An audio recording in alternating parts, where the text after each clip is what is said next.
AK ரசிகர்களுக்கெல்லாம் ஒரு ஷாக்கிங்கான news ஒண்ணு கிடைச்சிருக்குங்க. அதாவது ஏகே வந்துட்டு இப்ப ரேஸ்லாம் ஓட்டிட்டு இருக்காரு இல்லையா? சோ அவருடைய இந்த ரேசிங் கமிட்மெண்ட்ஸ் வந்து பாத்தீங்கன்னா, ஜான்வரி மந்த் வரைக்கும் இருக்காமா. ஜான்வரி 18 வரைக்கும் அவருடைய இந்த கமிட்மெண்ட்ஸ் எல்லாம் இருக்காமா. சோ அந்த கமிட்மெண்ட்ட முடிச்சுட்டு தான் அவரு அடுத்த படம் நடிக்க போறாரு அப்படிங்கிற மாரி ஒரு அப்டேட் ஒண்ணு கிடைச்சிருக்குங்க.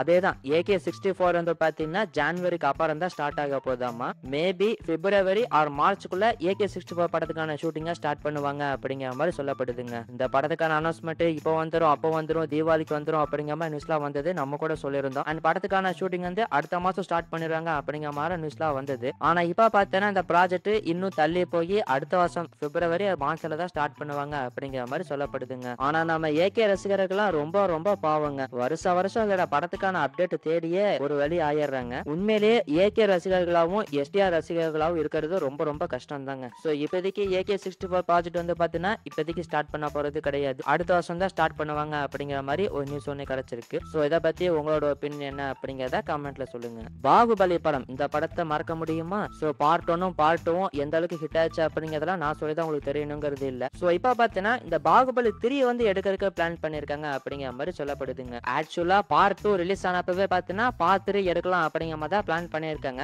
அந்த டைம்ல ராஜமௌலியுமே கூட பாத்தீங்கன்னா ஒரு ட்வீட்லாம் போட்டிருந்தாரு. ஆனா அதுக்கப்புறம் பாத்தீங்கன்னா பார்ட் 3 எடுக்க போறது கிடையாது அப்படிங்கிற மாதிரி சொல்லிட்டாங்க. சோ இப்ப மறுபடியும் பாத்தீங்கன்னா பாகுபலி பார்ட் 3 எடுக்கலாம் அப்படிங்கிற மாதிரி பிளான் பண்ணிருக்காங்களாமா. இப்போதைக்கு பாத்தீங்கன்னா டிஸ்கஷன்ஸ் போயிட்டு இருக்கு அப்படிங்கிற மாதிரி சொல்லப்படுதுங்க. முதல்ல ராஜமௌலி இருந்துட்டு அந்த எஸ்எஸ்ஏ ப்ராஜெக்ட் எப்ப முடிப்பாரு அப்படிங்கிறது தெரியாது. அண்ட் அதே மாதிரி பிரபாஸ்க்குமே பாத்தீங்கன்னா ஏகப்பட்ட கமிட்மெண்ட்ஸ் இருக்குங்க. இப்ப நவம்பர் மந்த் வந்து பாத்தீங்கன்னா ஸ்பிரிட் ப்ராஜெக்ட் ஸ்டார்ட் பண்ண போறாங்க. அண்ட் அதுக்கடுத்து பாத்தீங்கன்னா ஃபௌஜி அப்படின்னு சொல்லிட்டு ஒரு ப்ராஜெக்ட் இருக்கு. அண்ட் இது போக பாத்தீங்கன்னா சலார் 2 கல்கி 2 அப்படின்னு சொல்லிட்டு ஏகப்பட்ட லைனப் பாத்தீங்கன்னா வச்சிருக்காரு. சோ இதெல்லாம் அவர் முடிக்க பாத்தீங்கன்னா ஒரு டிகேடே ஆயிரும். அந்த அளவுக்கு பாத்தீங்கன்னா பிரபாஸ் வந்து கமிட்மெண்ட்ஸ் எல்லாம் வச்சிருக்காரு. சோ ஒருவேளை இந்த ப்ராஜெக்ட் வந்து ஸ்டார்ட் பண்ணாலுமே ராஜமௌலியோட ஷூட்டிங் ஸ்டைல் பத்தி தான் நம்மளுக்கே தெரியுமே. எப்படி ஒரு 5-6 வருஷத்துக்கு அந்த படத்தை எடுப்பாரு. சோ இப்போதைக்கு பாத்தீங்கன்னா இதுக்கான டிஸ்கஷன்ஸ் வந்து போயிட்டு இருக்கு. மேபி ஃபியூச்சர்ல பாகுபலி 3 எடுக்கிறதுக்கான வாய்ப்பு இருக்கு அப்படிங்கிற மாதிரி சொல்லப்படுதுங்க. ஆனா இன்னொரு பக்கம் வர நியூஸ் என்ன அப்படின்னு பாத்தீங்கன்னா பிரபாஸும் ராஜமௌலி சேர்ந்து ஒரு படம் பண்ண போறாங்க. ஆனா அது வந்து பாகுபலி 3 கிடையாது. கம்ப்ளீட்டா வேற ஒரு ப்ராஜெக்ட் வந்து பண்ண போறாங்க அப்படிங்கிற மாதிரி சொல்லப்படுது. சோ ரெண்டுத்துல எது உண்மை அப்படிங்கிறது போக போக நம்மளுக்கு தெரிய வரும். இத பத்தி உங்களோட ஒப்பீனியன் என்ன அப்படிங்கறத கமெண்ட்ல சொல்லுங்க. அண்ட் அடுத்து நம்ம பார்க்க போற அப்டேட் வந்து பாத்தீங்கன்னா தனுஷுடைய ப்ராஜெக்ட்ஸ் பத்தி தாங்க. சோ இப்பதான் அவரோட இட்லி கடை படம் வந்து தியேட்டர்ஸ்ல ரிலீஸ் ஆச்சு. சோ படத்துக்கான மூவி ரிவ்யூ அன்னைக்கே நம்ம சேனல்ல போட்டோம். சோ பார்க்காதவங்க லிங்க் எல்லாம் ஃபர்ஸ்ட் கமெண்ட்ல கொடுத்திருக்கேன், போய் பாருங்க. சோ இதுக்கு அடுத்து தனுஷ்க்கு ரிலீஸ் ஆக போற படம் வந்து தேரே இஷ்க் மே படம் தான். சோ இட்லி கடை ரிலீஸ் ஆன அந்த டைம்லயே பாத்தீங்கன்னா தேரே இஷ்க் மே படத்தோட டீசருமே பாத்தீங்கன்னா ரிலீஸ் பண்ணிட்டாங்க. சோ டீசர் வந்து பாத்தீங்கன்னா ஓகே அப்படிங்கிற மாதிரி புதுசா பாத்தீங்கன்னா எந்த ஒரு கதையும் சொல்ல போறது கிடையாது. ஒரு லவ் ஸ்டோரி தான் பாத்தீங்கன்னா சொல்ல போறாங்க. சோ கண்டிப்பா ஒரு ஸ்ட்ராங்கான எமோஷனல் கொண்ட ஒரு லவ் ஸ்டோரியா இந்த படம் இருக்கும்னு நினைக்கிறேன். மெயினா இந்த லவ் ஃபெயிலியர் பத்தி பேசக்கூடிய ஒரு படமா இந்த தேரே இஷ்க் மே படம் இருக்கிறதுக்கான வாய்ப்புகள் இருக்கு. சோ இந்த முறை ஆனந்த் எல்ராயோடைய இந்த மேஜிக் வந்து எப்படி இருக்க போகுது அப்படிங்கறத நம்ம வெயிட் பண்ணி பார்க்கலாம். இந்த படம் வந்து பாத்தீங்கன்னா நவம்பர் 28ஆம் தேதி தியேட்டர்ஸ்ல ரிலீஸ் ஆக போகுது. அண்ட் இதுக்கப்புறமா தனுஷ்க்கு ரிலீஸ் ஆக போற படம் வந்து D54 படம் தான். சோ இந்த படத்தை பத்தி இந்த படத்தோட ப்ரொடியூசரான ஐசாரி கே கணேஷ் இப்ப ரீசெண்டா என்ன சொல்லியிருக்காரு அப்படின்னு பாத்தீங்கன்னா இந்த படத்துக்கான ஷூட்டிங்கை நாங்க கம்ப்ளீட் பண்ணி முடிச்சிட்டோம் அப்படிங்கிற மாதிரி சொல்லியிருக்காருங்க. இப்பதான் இந்த ப்ராஜெக்டே ஸ்டார்ட் பண்ண மாதிரி இருக்கு. அதுக்குள்ள பாத்தீங்கன்னா ஷூட்டிங்கே கம்ப்ளீட் பண்ணி முடிச்சிட்டாங்களாமா. அண்ட் ஆல்சோ இந்த படம் பாத்தீங்கன்னா அடுத்த வருஷம் பிப்ரவரி மந்த் ரிலீஸ் பண்ண போறோம் அப்படிங்கிற மாதிரி சொல்லியிருக்காருங்க. சோ இது வந்து பாத்தீங்கன்னா ஐசாரி கே கணேஷ் சொன்னது. ஆனா நம்மளுக்கு கிடைச்சிருக்கிற ஒரு நியூஸ் என்ன அப்படின்னு பாத்தீங்கன்னா இன்னும் 15 நாள் இந்த படத்தோட ஷூட்டிங் வந்து பெண்டிங் இருக்கு அப்படிங்கிற மாதிரி சொல்லப்படுது. அதை முடிச்சுட்டா அவ்வளவுதான் இந்த படத்தோட ஷூட்டிங் அப்படிங்கிற மாதிரி சொல்றாங்க. அண்ட் ஆல்சோ ஆரம்பத்துல பாத்தீங்கன்னா பிப்ரவரி மந்த் படத்தை ரிலீஸ் பண்ணலாங்கிற மாதிரி தான் பிளான் பண்ணிருக்காங்க. ஆனா இப்ப பாத்தீங்கன்னா ஏப்ரல் மந்த் அடுத்த வருஷம் ஏப்ரல் மந்த் படத்தை ரிலீஸ் பண்ணிக்கலாம் அப்படிங்கிற மாதிரி பிளான் பண்ணிருக்காங்களாமா. அண்ட் இது போக இந்த D54 படத்துடைய ஃபர்ஸ்ட் லுக் வந்து பாத்தீங்கன்னா இந்த வருஷம் தீபாவளிக்கு வரதுக்கான வாய்ப்பு இருக்கு அப்படிங்கிற மாதிரி சொல்லப்படுது. அண்ட் அதுல பாத்தீங்கன்னா படத்துடைய அந்த டைட்டிலுமே பாத்தீங்கன்னா ரிவீல் பண்ணிருவாங்க அப்படிங்கிற மாதிரி சொல்லப்படுதுங்க. அண்ட் டைட்டிலை பொறுத்த வரைக்கும் நம்ம ஏற்கனவே சொல்லியிருந்த மாதிரி அறுவடை அப்படிங்கிற டைட்டில் தான் வைக்க போறாங்க அப்படிங்கிற மாதிரி சொல்லப்படுது. சோ என்ன பண்ண போறாங்க அப்படிங்கறத வெயிட் பண்ணி பார்ப்போம்.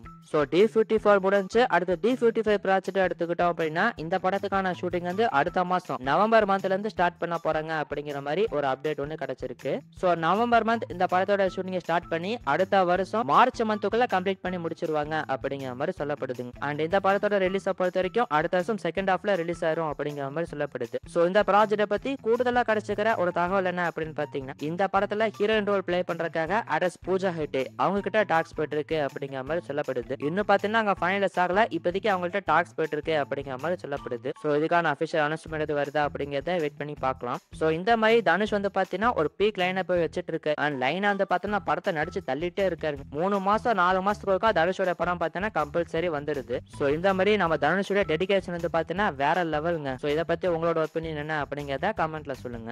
D54 படத்துடைய அப்டேட்டை கொடுத்த அதே ஈவென்ட்ல ஐசார்கே கணேஷ் வந்து பாத்தீங்கன்னா இன்னொரு அப்டேட்டுமே கொடுத்திருக்காரு. அதாவது டைரக்டர் பிரேம்குமார் வந்து பாத்தீங்கன்னா இப்ப ரீசெண்டா சொல்லியிருந்தாரு, நான் வந்து அடுத்த படம் வந்து ஃபகத் ஃபாசில வச்சு பண்ண போறேன், அந்த படத்துக்கான ஷூட்டிங்க ஜனவரி மந்த்ல இருந்து ஸ்டார்ட் பண்ண போறோம் அப்படிங்கிற மாதிரி சொல்லியிருந்தாரு. சோ இப்ப அந்த ப்ராஜெக்ட் வந்து பாத்தீங்கன்னா வேல்ஸ் தான் ப்ரொடியூஸ் பண்ண போறோம் அப்படிங்கிற மாதிரி சொல்லியிருக்காரு. சோ வேல்ஸ்ல பிரேம்குமார் வந்து பாத்தீங்கன்னா சான் 64 ப்ராஜெக்ட் தான் பண்ண வேண்டியது. ஆனா அந்த ப்ராஜெக்ட் வந்து டிலே ஆனனால இப்ப இந்த ப்ராஜெக்ட் வந்து பாத்தீங்கன்னா வேல்ஸ் ப்ரொடியூஸ் பண்ண போறாங்க. சோ இந்த ப்ராஜெக்ட்டை எப்ப ஸ்டார்ட் பண்ண போறாங்க அப்படிங்கறத வெயிட் பண்ணி பார்ப்போம். விஷால் அண்ட் சுந்தர் சி காம்போல இன்னொரு படம் வரப்போது. அந்த படத்துக்கான ஷூட்டிங் வந்து நவம்பர் மந்த்ல இருந்து ஸ்டார்ட் பண்ண போறாங்க அப்படிங்கறத நம்ம ஏற்கனவே சொல்லியிருக்கோம். சோ இப்ப பாத்தீங்கன்னா இந்த படத்துக்கான ப்ரே ப்ரொடக்ஷன் ஓகே ஸ்டார்ட் பண்ணிட்டாங்க அப்படிங்கிற மாதிரி ஒரு அப்டேட் ஒன்று கிடைச்சிருக்குங்க. சோ இந்த படத்துக்கான ஷூட்டிங் வந்து பாத்தீங்கன்னா நவம்பர் செகண்ட் வீக்ல இருந்து ஸ்டார்ட் பண்ண போறாங்க அப்படிங்கிற மாதிரி சொல்லப்படுது. சோ ஸ்டார்ட் பண்ணி ஜனவரி ஆர் பிப்ரவரி மந்த்துக்குள்ள கம்ப்ளீட் பண்ணி முடிச்சிருவாங்க அப்படிங்கிற மாதிரி சொல்லப்படுது. அண்ட் இது போக இந்த படத்துக்கு பாத்தீங்கன்னா மியூசிக் டைரக்டர் விஜய் ஆண்டனி தான் மியூசிக் பண்ண போறாருங்கிற மாதிரி சொல்லப்படுது. ஆனா அவர் வந்து இன்னும் கன்ஃபார்ம் ஆகல, அவர்கிட்ட டாக்ஸ் தான் போயிட்டு இருக்கு அப்படிங்கிற மாதிரி சொல்லப்படுது. அண்ட் இது போக இந்த படத்துல பாத்தீங்கன்னா 2 ஹீரோயின்ஸ் இருக்க போறாங்க.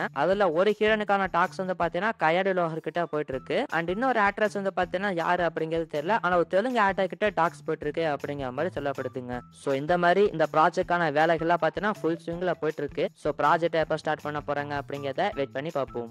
ராமாயண ப்ராஜெக்ட் எடுத்துக்கிட்டோம் அப்படின்னா பார்ட் 1க்கான எல்லா வேலைகளையுமே கம்ப்ளீட் பண்ணி முடிச்சிட்டாங்க அப்படிங்கிற மாதிரி ஒரு அப்டேட் ஒன்று கிடைச்சிருக்குங்க. சோ இப்ப பாத்தீங்கன்னா இந்த படத்துடைய பார்ட் 2க்கான 75% VFX ஒர்க்கை கம்ப்ளீட் பண்ணி முடிச்சிருக்காங்க அப்படிங்கிற மாதிரி சொல்லப்படுது. இன்னும் பார்ட் 1 ரிலீஸ் ஆகல, அதுக்குள்ள பார்ட் 2க்கான முக்காவாசி வேலையை முடிச்சிட்டாங்க. சோ இந்த மாதிரி இந்த படத்துக்கான வேலைகள் வந்து பாத்தீங்கன்னா பயங்கரமா போயிட்டு இருக்கு. அண்ட் இது போக நம்ம ஏற்கனவே சொல்லியிருந்த மாதிரி இந்த படத்துக்கான பட்ஜெட் வந்து பாத்தீங்கன்னா 4000 கோடி. சோ எதுக்கு இவ்வளவு பட்ஜெட் அப்படின்னு கேட்டீங்கன்னா ஃபுல்லாவே IMAX வெர்ஷன்ல இந்த படத்தை வந்து எடுக்கிறாங்க. சோ இப்போ வரைக்கும் பாத்தீங்கன்னா 3000 கோடி ரூபாய் செலவு பண்ணிருக்காங்க அப்படிங்கிற மாதிரி சொல்லப்படுது. சோ இதை பத்தி உங்களோட ஒப்பீனியன் என்ன அப்படிங்கறத கமெண்ட்ல சொல்லுங்க. இந்த வருஷம் தீபாவளிக்கு வந்து பாத்தீங்கன்னா ஹரிஷ் கல்யாணுடைய டீசல் படமே ரிலீஸ் ஆகுது. சோ இந்த படத்துல இருந்து இன்னைக்கு பாத்தீங்கன்னா ஒரு அப்டேட் ஒன்று சொல்லியிருக்காங்க. அதாவது இந்த படத்தினுடைய ஸ்டார்டிங்ல வந்து பாத்தீங்கன்னா வெற்றிமாறனுடைய வாய்ஸ் ஓவர் வரப்போகுது அப்படிங்கிற மாதிரி சொல்லியிருக்காங்க. ஆக்சுவலா வெற்றிமாறனுடைய படங்கள்லயே வெற்றிமாறன் பார்த்து நிறைய வாய்ஸ் ஓவர் பண்ணிருக்காரு. சோ அந்த வகையில இந்த டீசல் படத்துக்கு பாத்தீங்கன்னா வெற்றிமாறன் வாய்ஸ் ஓவர் பண்ணிருக்காரு அப்படிங்கிற மாதிரி சொல்லியிருக்காங்க. சோ இது படத்துல எப்படி இருக்க போகுது அப்படிங்கறத வெயிட் பண்ணி பார்க்கலாம். சோ இந்த டீசல் படத்துக்கான ட்ரெய்லர் வந்து பாத்தீங்கன்னா அக்டோபர் 12ஆம் தேதி ரிலீஸ் பண்றதுக்கு பிளான் பண்ணிருக்காங்க அப்படிங்கிற மாதிரி சொல்லப்படுது. சோ இதுக்கான அபிஷியல் அனௌன்ஸ்மெண்ட் இது வருதா அப்படிங்கறத வெயிட் பண்ணி பார்ப்போம்.